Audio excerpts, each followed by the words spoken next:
So, hi everyone, this is Faye from Feisworld Media. I have a super duper special guest today, Dr. BJ Miller, who's here with me. Yay! Hey, hi, Faye. Hello, I'm really impressed by your COVID hair. I think it looks really good.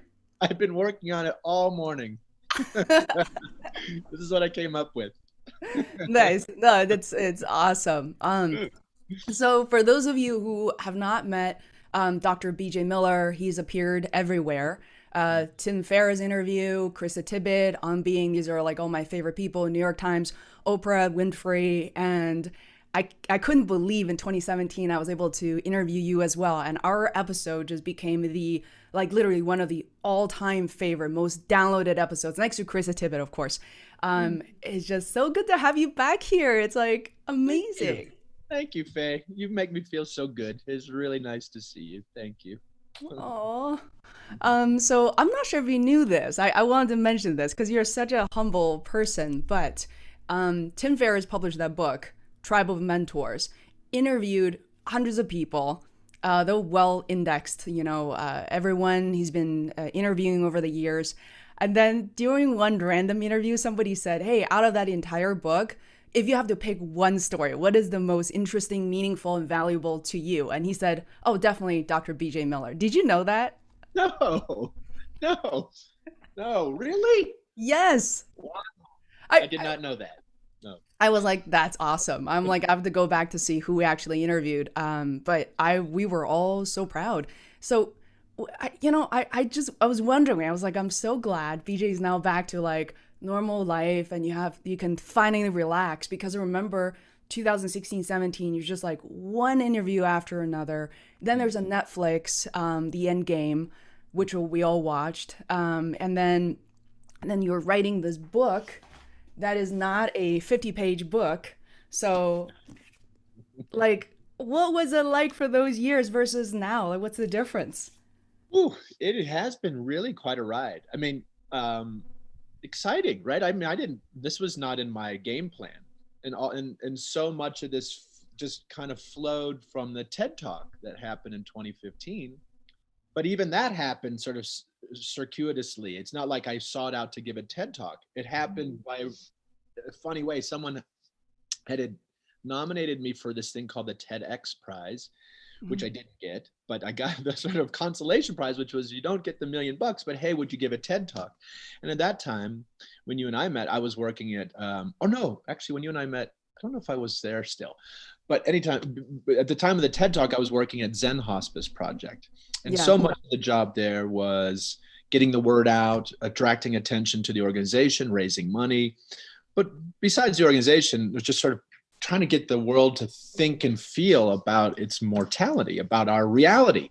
Mhm. Anyway, I'm going on here, but the bottom line is that's how I got invited into that TED Talk. And then that TED Talk led to all these other things. And so it was a really surprising detour, but in so many ways, a very welcome one because I, like anybody else in my field, we're constantly sort of going, when Mhm. are people going to start realizing that they're mortal? When are people going to start talking about this? Because it's Mhm. way more, death is way more painful than it needs to be. And so finally here it was, the world was sort of cracking open and wanted to hear more, wanted to lean into the subject. So it was Mhm. thrilling for me personally and professionally. And I get to meet people like you and geez, and Tim Ferriss and Oprah, all that stuff. It's just amazing, right? But also, as you pointed out, it got a little dizzying, like uh, Mhm. I get the bottom line. I think a way to put it is I've realized there's there's talking about something and there's doing something, and sometimes those correlate and sometimes they don't. And I started spending a lot more time talking about or trying to write about this subject than actually being in it with my Mhm. patients, with their families, with my own losses. So in the last year or so, I started realizing I was feeling really kind of out of sorts, just kind of Mhm. just remote from myself in some important ways because I was on some performancy, because I had an audience in a verse, so I couldn't hear my own thoughts for myself, something like that. Wow. So It's been quite a ride, and I feel like I've learned a ton, and now I'm really, really happy with some of that stuff in the rearview mirror. So glad to have had those opportunities, and so glad now to be getting back to direct support, the thing I was trained to do, the thing I love to do, and actually caring for people rather than talking about caring for people. Mm-hmm. I'm so glad you're reflecting on that, and I'm so glad we have the opportunity to catch up after the fact, because I was just felt like one of my friends, also from my documentary, I think Sarah Cooper, is experiencing the same thing. Sarah is the one who had all the lip sync for Trump, and like overnight she's everywhere. Every day I wake up, there's New York Times, like she's on everything now. And I always wonder, how do people cope with that? And you do talk about a coping mechanism a lot in your book. And okay, I must confess, last night I started reading towards the end of the book. So for people who don't know this, you don't have to be a caretaker. You can just be a regular person to read this book. And I could just feel so much of your spirit in it. And I went till the end and I started reading about what it's like to be dying. And for some really strange reason, I was reading this first of it like around 11 p.m. I said, do I want to read this before I go to sleep? But I just felt so calm because it was everything I did not know about dying. All these assumptions that we had. And I ran out that, my mom isn't someone who fears her mortality. Later on might bring up a story where she was diagnosed with something that was not cancer, but like at the beginning of the year. And I came home, her primary care doctor's like, it's probably cancer. And she had the surgery. It's good. I can tell you, the moment I came home, I had to cry on my own. And I literally cry on my own. I have to just hide from her. And I have to like put on makeup and pretend nothing happened. I came out, she was sitting there being all badass, but I was like, where's BJ on speed dial? I have to like make this phone call right now to be okay. But it was just so calming to read your book and to be educated about this. What is it that people are like fearing or stepping away from it to say like, let me not deal with it? Like, what do you think is that breakthrough? Yeah. Well, I think there's so much to say about that. I mean, some of it sort of inborn and some of it sort of learned, like so many of human life stuff.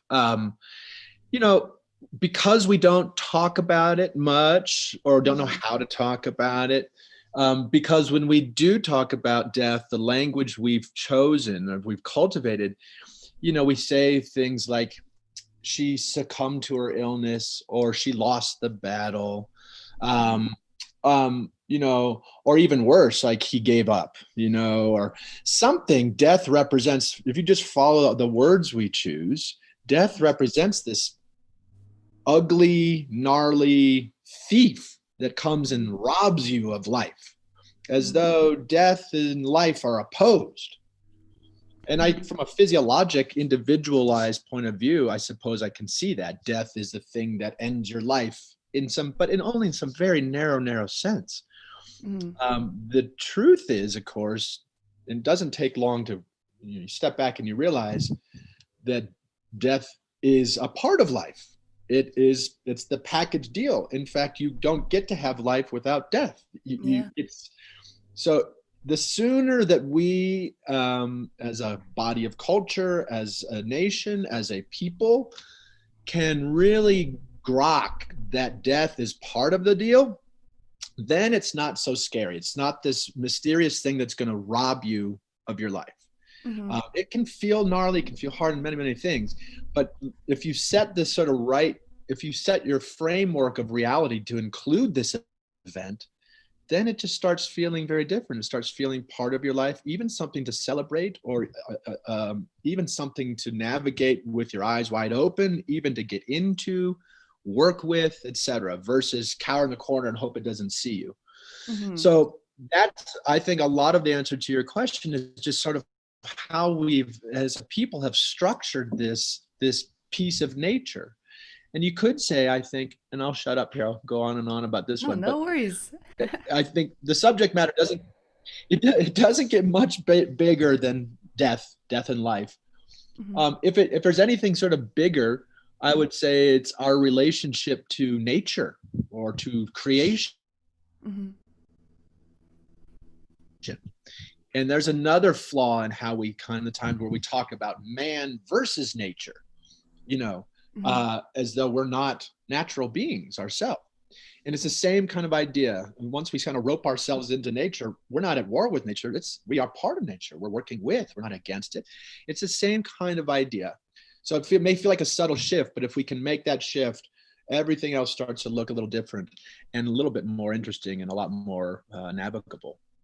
Yeah, So that's an answer. yeah. I don't know. I was so fascinating with the end chapters. I couldn't help kept reading it and to think that I always thought that death is like I'm totally conscious, fully aware of the situation, and then I'm gone. And then I realized you said, oh, the liver and the function doesn't work that way. So you are gonna kind of, there's a slowly fade out process, and then the food hurts is, in certain cultures you mentioned that you always, families, members, and trying to feed the patients. But then if you're leaving, that actually will hurt you, and this is how you deal with a side of the culture. It was so eye-opening to me. And isn't it just, and I can sort of tell by your facial expression, isn't it just fascinating too? Yeah. I mean, these are all very consequential, and I don't want to get giddy and run past the hard emotions that go with death. Mm-hmm. Let's be clear, death is hard in a lot of ways, and it's also fascinating. And it's also interesting how humans have come up with various ways to deal with it. Mm-hmm. And your point about some cultures wanting to have food in the belly for the journey, right? For the journey after death. So wherever we're going, wouldn't it be nice to have a belly full of food? And so it's such a beautiful notion. But from a physiologic, sort of a medical point of view, we can actually cause pain by putting food into a belly. When that belly can no longer process the food, as a body's shutting down, we actually can cause pain and not promote life in any way with that. So just to stick with this example, one of the things we've learned to do in hospital settings is to acknowledge the cultural significance of that food. And maybe it is to give a snack or a small amount of food, or maybe it is to put food with the body so that wherever they're going, they have a snack with them. So once we start opening our eyes and looking at these things, it becomes very interesting. You can sort of start parsing the meaning of it, and you can still protect the meaning of these rituals without accidentally hurting somebody. So these are the kinds of things you can see once you're in there and looking. But if you're not looking, if you're running away, then you're not going to see these little bits. So So I don't think I've listened to so many of your interviews with some of my favorite people, but I don't remember if somebody asked you when you were a younger doctor, you're still a young doctor, when you're, when you start your practice and when you first faced your patients who are near death or they're dying. And, what I've witnessed later on, so you're holding their hand, it made me think is like, when it's my time, I would love for someone to hold my hand. Like I would be feeling really satisfied and at ease, and the way you talk to them. And in the documentary, I love what you said, which is, based on what I know, where we're going, it's not so bad, right? Like but were you ever scared or, I don't know what's the right word, when you first faced these folks, like at the beginning, were you nervous? How did you feel differently compared to how you feel now? As a physician, working with families and patients, I was nervous as I'll get out, because where's the language for this? What do I say? How do I possibly make any of this better? Because from a medical point of view, when you're dealing with the end of life, very often what you're dealing with, practically speaking, are the failures of medicine or the limitations of your craft. So as a clinician, you're sitting there kind of helping someone see that you, doctor person, don't have the power to change this. And that's hard on the sort of clinical ego and how we're trained. But even if, never mind my ego, me wanting to be a thoughtful, helpful person, what do I turn to? I don't have, what tricks do I have here? How do I deal with this? And of course the answer is, it's very simple answer and very complicated. And the answer is, you just be a human being. You drop the veneer of your white coat and your medications and all the things that used to work, but here do not. And you get stripped down with your patients and your families to a degree. If you're in an empathetic zone, you let yourself get sort of taken down to the studs too. And then we're two human beings just sharing a really mysterious, huge moment. And that's where holding the hand, sitting in silence, touch, not pretending to know things you don't, there's no need. And so but that was very hard to learn, to get to, because what it really means, Faye, is what you need to do this work, to be a full human being. You need to be able to sit with pain that you can't change. You need to be able to not run away from suffering, yours or somebody else's. And it's that easy, and it's that hard. Yeah. Man, if I knew mental health existed at the beginning of the year, I would have scheduled my phone calls right away. And it was so necessary. There's so, like you said, there is just so much unknown. And we happen to be all living in this pandemic together. I couldn't believe that started with an article a friend sent over to me as a text message in late December. And I was like, oh, I feel so bad for people living in China. That's where I'm from. But I never thought in a million years, that we'll be experiencing this at large here in the US. So I'm so excited about mental health. When I saw your email talking about this new project initiative, my first reaction was like, oh my God, how are you going to have the time for this? But let me know if there's anything I can do to help. So I had to look up Mettle to get a definition from Google today. And it says it's a person's ability to cope well with difficulties or to face a demanding situation in a spirited and resilient way. I was like, wow. Isn't that so nice? Yeah, it's a great word. It's underused. I mean, what a beautiful concept. And so Mettle, METTLE. So we started Mettle Health, my partner Sonia and I. We just unveiled this thing, I don't know, a month or two ago. It's brand new. We had been wanting to do something like this as part of a different effort. We were going to try to build out a digital library of resources and have office hours as part of it. But COVID hit and made it clear that there was really what the world needed right now was direct support. That's what we all needed. And so we pivoted, as they say in the business world, to this direct online counseling format. So that's how Mettle Health was born, and it's up and running. We're just now building it. It's basically a place you can go for extra support. It's palliative care. So we're doctors, chaplains, nurses, social workers, but we're just delivering it through this sort of digital portal. We're not becoming people's doctors. So I'm not prescribing medications. I'm not usurping anybody's doctor. We're here to kind of counsel and coach people through difficult situations, and really to coach folks to use their healthcare wisely, because the healthcare system is powerful, but it also can hurt you if you're not careful. It's kind of a dumb system. You need to engage it. So we feel there's a real need for us to help people use what they have a little bit better, rather than to come in and try to fix everything ourselves. We're more coaching folks through these situations. And so far, so good. I've loved the sessions. It's so good. Like the beginning of our conversation, Faye, it feels so nice to be back in this direct supportive communication, this direct exchange. And so, yeah, we're thrilled. We'll see where it goes. Wow. So it must be so busy. I know there are about 4 of you that I could see on the About page. Do you take calls like in turns, or depending on the patient's needs, and they are kind of filtered channels through to different people? Great question. We're playing with this model now. We decided, because of the need being huge, to sort of, as they say, fly the plane while you're building it. So we just got this thing up there and didn't want to overthink it and just get out of the way of ourselves and start talking with folks. So the early thinking was, you as a consumer, a customer, patient, client would just sign up for a session, and then we would assign you a counselor. But now it's starting to feel, we're starting to wonder if folks would rather having to have that choice, picking their counselor, or at least picking the discipline. Would you rather talk with a nurse? Would you rather talk with a doctor? Even though we're all trained in the same sort of interdisciplinary care. So we're now experimenting with giving the clients choice there. And that's probably where we'll land, is my guess. But this is all a work in progress as we speak. Wow.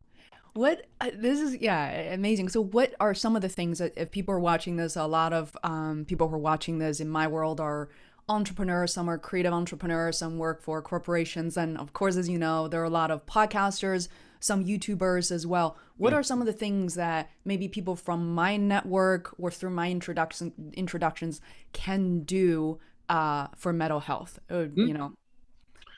Well, that's a lovely question. I mean, a couple thoughts. One is just to understand, I mean, the things that people come to us with, so you can kind of, many folks don't really know what the heck palliative care is. And it pays to define that. I mean, palliative care is basically, within the context of serious illness, palliative care is the multidisciplinary pursuit of quality of life. Our job in palliative care is to make you feel as well as possible, or help you feel as well as you can be, whatever your circumstances. That's my job. And so that means there's practical support, there's emotional support, there's spiritual and philosophical support.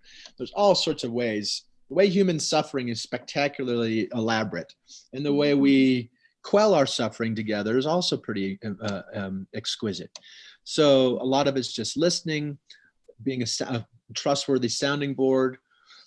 So more specifically, clients will come to us and say, gosh, I have to make some decisions about treatment. Do I go into chemo? Do I do surgery? I don't know how, And so we'd sit with them and help them work through, like, okay, what's important to you? What are your goals here?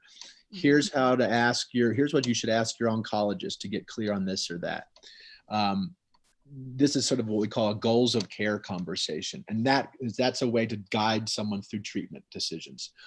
People come to us for grief support. Either someone has just died, or they're with someone who's going to die, or they're going to die and having what we call anticipatory grief.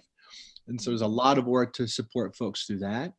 There's basics, of course, of coping with symptoms, just the feelings that go with illness. So those are some of there's existential distress, sort of how do you find meaning in your life? There's how to communicate with your doctor and with your family. That's the sort of smattering of subjects that we cover. And you can imagine it can go many, many places. So oftentimes we'll start with a client with one question. Recently I had a client who was interested in regaining some physical intimacy with his spouse who had cancer. And so basically we're talking about sex, and it was a beautiful conversation, because that's one that a lot of folks don't feel safe having in their doctor's office. And yet what an important, critical aspect of human experience. So, it was a wonderful conversation, not medical in nature, and one they couldn't get in the healthcare system per se, but so dramatically affected their take on illness and their experience of illness as a couple. So anyway, there's a sort of some of the kind of ground we cover. Palliative care as a service is growing within medicine very rapidly, but not quickly enough. And there are a lot of reasons for that. We could go off on that tangent if it's helpful. So one of the problems is palliative care is very accessible for the most part in big hospitals, but not outside the hospital. It's really available on the coasts, not so much in the Southeast, for example. But the magic of the internet, through telehealth, we can reach a lot more people and be a lot more accessible. The way we're starting at Mental Health is direct to consumer. So it's out of pocket costs. That's not ideal, but the client pays out of pocket for this.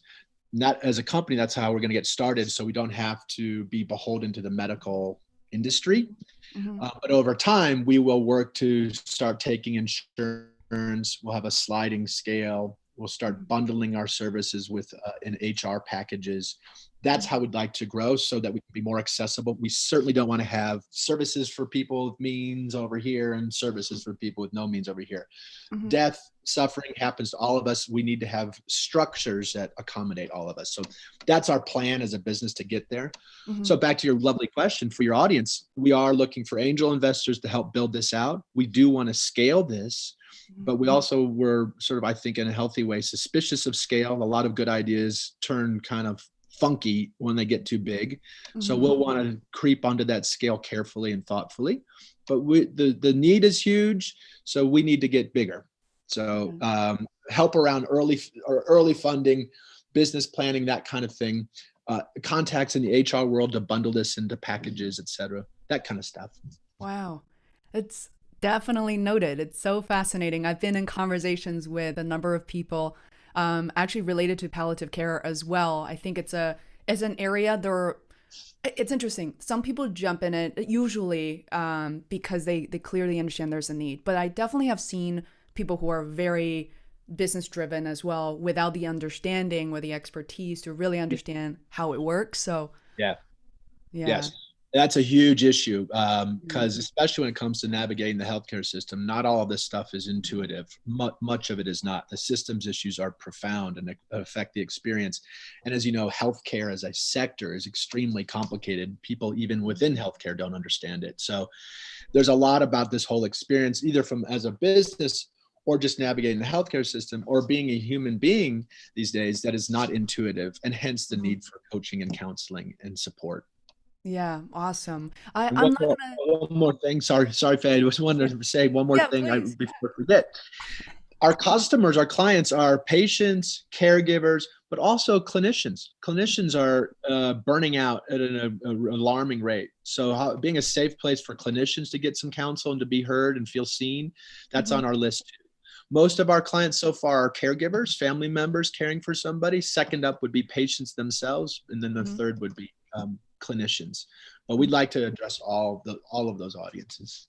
Awesome. I'm so excited for you. Thank you. And yeah, this is just, I don't know why, it's so exciting. And believe it or not, I was so proud. One of my friends reached out to me about a year ago and he wanted to fund a project. We talked, and then he reached out again last weekend, and it's still very much at the beginning. So I have nothing to really talk about just yet, but it's about childhood cancer and how it only, I believe it's compared to adulthood cancer. I guess it's such a small percentage.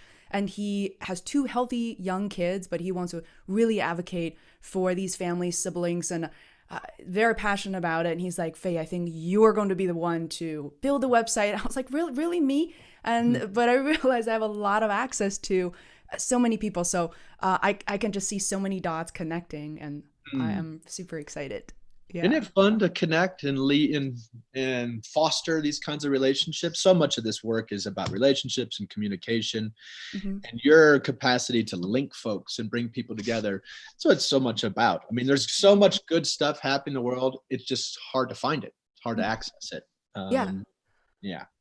Exactly. And I'm not going to skip over since you said sex. And I also, as you know, I feel like I'm on this quest of, I interviewed Dr. Jessica Zitter, Vicki Jackson, David Ryan, I can never tell. So the head of oncology at MGH. So there was a chapter in their book as well talking about sex, because I realized it was such this boogeyman. Like, I have a friend.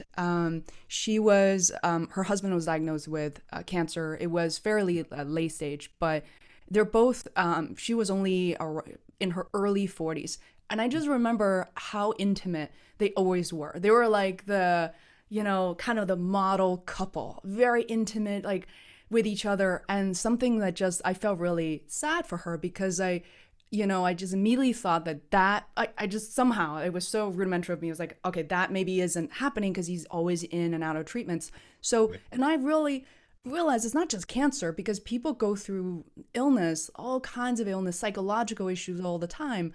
So how do people rethink sex, sexuality? And last night I somehow watched this YouTube video about this guy who decided that he was not gonna, there's a thing, like he has not orgasmed in like 65 days. And because each time you orgasm, there's like a dopamine or something. And then all these things. So like, how, we don't talk about it, but how do people go about a different way of intimacy and connecting with each other? Well, I'm very grateful for this question. This is why the magic of sort of starting with reframing how you see the world and yourself in it, and reframing reality. You need a really big framework for reality to accommodate all the things that happen to you in a life. I think a lot of us human beings, life is overwhelming in good and hard ways. It's an amazing proposition to be alive. But it's a lot to handle as a human being, especially with our memory. We have to deal with the past. We've got to deal with the future. We got to deal with the present. It's a lot. So one of the ways I think humans generally make sense of it is we narrow our focus. We sort of put structures around it and limitations or boundaries. So with a narrower, smaller view, it feels more manageable. The problem with that approach is then things that don't fit in that narrow aperture still come into your life, and then there's no place for them, and you feel out of sorts with yourself. That's a very common human experience. So that's why it's so important to take another route, which is to really build your capacity as a human being to handle all this stuff that happens in a life. So you're not at odds with reality. That's the bottom line. So if you can get there, then you're in a creative space. So that now sexuality, for example, if you had a narrow aperture around what a body should do and can do and what's supposed to feel good and what's hot, that's narrow framework. When you're sick, certainly when you're dying, when your body's falling apart, you don't feel welcome in that world. All the boundaries we put around it, the standards we put around it don't seem to include you. And so very often I see people letting go of their sexuality. And there's a French phrase for this, le petit mort, the little death. It's one of the major ways that we humans die before we need to die. Just because we don't feel like I don't get to be a sexual being anymore because I have a colostomy. So sex is gone for me. That's what I'll hear patients say all the time. It's kind of stunning. And we just sort of willfully say, oh, I guess that's just how it is. But of course, as long as you have a body, as long as you have senses, you have access to sensuality and sensuousness. And then from there, of course, you can tag on other layers of meaning and make it a sexual meaning per se. But ultimately, it's about human contact and touch and feeling connected, whether that's through intercourse or that's just through touching, combing your hair, or whatever it is. So once you get in there, you allow yourself to feel welcome as a sexual being anymore, then it becomes a matter of exploration. When if I'm sick and dying, if my body's sort of not what it used to be, well, I might need to revisit with my partner what feels good to me now. The old things may not work or may not even feel good. If I've had surgery on my pelvis, it may not be possible to have sex in the normal, conventional way. But any body part can be erogenous. Sex is 90% mental. We can layer on. We are meaning-making beasts, so we can take these senses and add significances to them. So that's a little bit how you do it. First, you find a worldview that welcomes you into it. Then you dare to explore what might be a new terrain, and that can be very exciting and very intimate. Because what's more intimate than vulnerability? And so, that's peaceful. You learn new things. And I think if somebody, I hope whoever's listening to this is not feeling well, once you recover, I think now when it comes to sexuality and feeling sexy and sexual, all of a sudden there's a whole new toolbox that you've never explored before. Yeah. And I've had so many guests who are not physicians who come on, many of whom are men, to say, Faye, is it okay to talk about sex on your shows? Like, go ahead. And I noticed these men are really researching all these things on their own. And then I realized that, wow, it's really true that we never talked about it. You never learned. And then even they said how it changed their relationships with their girlfriends, with their wives, with their partners. And it's just incredible that, so many things that we put on ourselves as labels to say, until I have these things checked off, this video is like, orgasm is the destination. Like, if you don't hit it, then it's bad sex. And so I feel like we got to just remove all of that from. Totally. Yeah. Why we invent structures that disinclude other people, or more to the point, that disinclude parts of ourselves? That starts feeling, I don't know, that starts feeling a little bit cruel. And the fact is, we human beings are way more creative. We get to name the context. We get to name the structure. So this is where this work can start feeling really creative and generative. And the context is still death. That's what's sort of fascinating. Once you get in there, it's not all bad. It's not all bleak. It's not all down. There are other ways to see. So Yeah. Well, I'm gonna do like 180 here because I've been fascinated by watching the way you work, even though I was never really in person. I would love to do that someday. It's still like my dream to do a documentary to like kind of follow you and see how you work, and I feel like it's so educational for doctors to see that. As you know, from the Leffer family, Eli Schromm, the youngest of the family, after meeting you, and he's like, I know what I want to do. He's applying to medical school, and he's super excited about learning palliative care, and it just, I feel like all of a sudden palliative care is finding me. I would be going to China, be talking to a doctor. He's like, oh, did you know that? I'm like, whoa, that's incredible. You guys must be pioneers. And he's like, oh, not really. We're going to add you to a WeChat group. And there will be like hundreds of doctors in that WeChat group. I was just blown away. cool. I would send your interview to them, and many of them understand English pretty well, and they're all studying. It was fascinating. But there's a long setup of saying, I see you work kind of very physically, always there in person, hugging, touching. But now we're in this pandemic together and we're on Zoom a lot like we are right now. Like, do you find challenges, difficulties in consulting or advising your patients? And maybe not just you, I'm referring to doctors as a whole, to connect with your patients. Absolutely. These are really weird and trying times. I mean, and first response is we shouldn't pretend otherwise. I think there's a good corollary when people are dealing with serious illness and they get a diagnosis, and you watch them try to pretend nothing's different. No, just everything's the same. That can be a very enlightened point of view if you've really had this huge worldview that does accommodate illness like we're talking about. But for the most part, people are sort of trying to force themselves to stay in this normal plane when it's not normal, when things are. And so that's a way that patients, we can start becoming, again, at odds with ourselves. So I think job one right now is for us to say, no, this is different. There's something importantly different happening right now. And you're naming it. A lot of it is we are removed from human touch. Zoom, GoToMeeting, these sort of web portals like we're on now, the internet, it's really shining right now in a lot of ways. Thank the gods for the digital space, right? I mean, I'm very grateful for it. Without it, I wouldn't be able to see you at all. But I think it's really, and so let's appreciate this technology, but let's also understand its limitations. This should not, I will struggle if I pretend that this is the same thing as giving you a hug, Faye, or looking you in the eye, or feeling your presence, or smelling each other. What the way animals sort of understand being in someone's presence. We don't have any of those cues right now. So let's not pretend that this is the same thing. This is really great. Thank God for it. But it ain't the same thing as you and I being in the same room together. So that's job one, is just to frame it so we're not confusing ourselves. So to your question more specifically, clinically with patients and clients, here I am starting a web-based business where I'm talking with folks on the phone or in video conference. And so here I am trying to promote a practice through this portal. But so much of my practice will be talking with folks, just like we're saying, now go touch someone. Now go be touched where you can. Now go hug a tree. Use your aesthetic. Use your senses. You may be cut off from some of them, but find where they're still alive and go there and protect and love that space very much.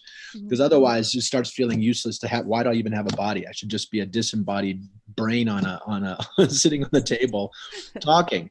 No. So part of it is I really is I can't do that with my clients. I can't touch them. I can still love them. We can say really important things, and that's really, really great. But ultimately, I'm walking them up to an edge of some zone, and I say, now you got to go. Let's hang up the phone, and you got to go touch your dog. You got to go eat something and really experience it.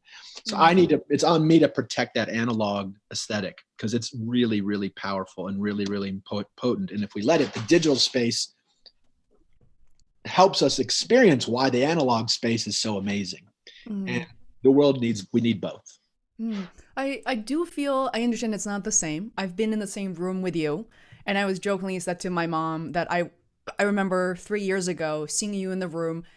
At that time, to be honest, I don't think many people at MGH necessarily said, oh, because of Oprah Winfrey, because of Tim Ferriss. Many of them didn't even know it happened, but you had this presence that people genuinely were just drawn towards you to a degree where I remember during dinner, at the end of dinner, I was going to invite you to my podcast, but then I saw this long line of men and women just hugging you, and each took a long time. I was like, oh man, might not happen. I just got to send an email instead. But, what are some of the advice or things that maybe you have learned to maybe just connect digitally a little bit better? And the reason is my primary care doctor, I think clinically he's good. He's also my mom's doctor. But I saw the pressure. I try not to laugh about it. He's not on social media anywhere near me. But I saw the way that he showed up on Zoom. He looked even more nervous and reserved than he was in person. Uh-huh. He's like, so Faye, just like checking off the list. You good? Okay, you good. So the whole appointment lasted like 5 minutes. And, it was, so what are some of the things as doctors and everyone need to do this? Well, I think owning the clunkiness. If that doctor had said, God, Faye, I don't know, I'm a little awkward with this stuff, wouldn't that have felt different? That would have been a human moment. That would have been him being a little bit vulnerable. So I think the key is, in so many ways, like awareness, like aware of what this technology can do and what it can't do, and speaking to both. So saying things like, Faye, I'm so glad to see you today. Before you tell me what's going on in your life, I'm just pretending to be your doctor. I just want to say how nice it is to see you. I miss you. I wish we could see each other in person. It's not the same, but I'm glad we get this. Wouldn't that feel different if he kind of caveated, set it up a little bit differently? And then own the clunkiness, that can be a really sweet point of connection. Actually, a lot of doctors were trained that we have to have this sort of composure and when in fact, as human beings, what we crave as patients is for our doctor to be real human beings. That is, have desires of their own, have disappointments of their own, just to be real. And so here's a moment to say, oh gosh, Faye, I don't know how to use this computer thing, which would be kind of tender, kind of sweet. So that would be very, very helpful. And I think beyond that, just even saying, I miss you. I look forward to the post-COVID days when we can see each other again. Yeah. Wouldn't that have been different? And I all I think is doing is you're just surfacing what's actually happening. You're just naming it. Yeah. So here's the thing. For example, when you say that, I'll probably genuinely feel like, wow. I mean, as you know, like, oh, I have this, I haven't told anybody, but I'm buying this new home. I'd love to host you here. I genuinely really want to see you. Do you think for people who may be lacking that level of emotions, or doctors who truly deep down like, I'm not like you, BJ, I actually don't want to see my patients. Like, do you think they can, it's still better to say that or I think there are ways to say that. I mean, I don't know that every thought or feeling we have inside needs to be or should be surfaced, especially in a professional exchange, Right.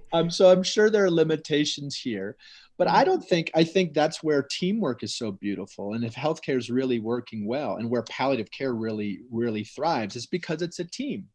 So maybe you, Faye, are just the way you're wired is, actually being in person with people just really, it doesn't work for you. It's just not, it's just for your constitution, or maybe you've had trauma of your own, or whatever it is. There's no shame in that. Like, the shame is when we don't know ourselves and start pretending. And then, that's where the trouble comes in. If we know ourselves, know our limitations, then we can work with teams and say, like, maybe I'd go into radiology and I'd work with images, not so much with human beings, or I would just only do telehealth. But then I would be aware, I'd be cognizant that that's not the whole enchilada. And I would see myself as part of a team, say, hey, Faye, I'm doing this digital piece of the work here, but I work with X, Y, and Z, and I think you should all see them. And that, it's working through others, working as a team, not pretending that any one of us has to be all of these things and be good at touch as well as communication as well. Just, does that make sense? So I think, see yourself in an ecosystem, support your teammates so that all together you're fostering a profound experience together, and you don't have to be everything yourself. That period. Yeah. I love it. I definitely want to respect your time. I know that how precious this time is to you, and you're super busy. That's why I was hesitant to kind of announce it to the whole world. It's like, I think there's a good chance that it's going to be canceled or rescheduled, which is totally understandable. I'm so glad to make it happen. And what are some of maybe a general advice for people right now? We're living in COVID, and I guess I'm very lucky to be a content creator, and I guess there's a really introverted side of me. I actually like staying at home, recording YouTube videos, helping people, writing constantly. But I can also see young people getting extremely frustrated, really young people, but also people in their 20s. And I have friends with really young kids because the kids want to go back to school, find their friends. Now the parents are going crazy and depressed almost to a degree. Like what are some of the advice that we can give to them? Yeah, it's tricky time, especially for young folks. Can you imagine graduating college right now and stepping out in the world into this? Really tricky. I think, again, like we said, job one is acknowledge it. Yeah. Let's not pretend it's otherwise. And of course, the sooner we acknowledge it, the sooner we deal with it in a concerted way as a nation, and the sooner we'll be on the far side of it. That's what we're seeing play out right now is not happening, or it's happening in a herky-jerky fashion. And what we're doing with all that is we're not avoiding the pain, we're just perpetuating it. So if we just ignored all this and pretended otherwise, if that could work, if we just could hold our breath and be post-COVID, soon enough, great. The truth is that doesn't work. And more of a shame, it actually perpetuates the pain. It extends the pain. That's the crazy making part of it. So I think, again, to sort of how you frame this is really important.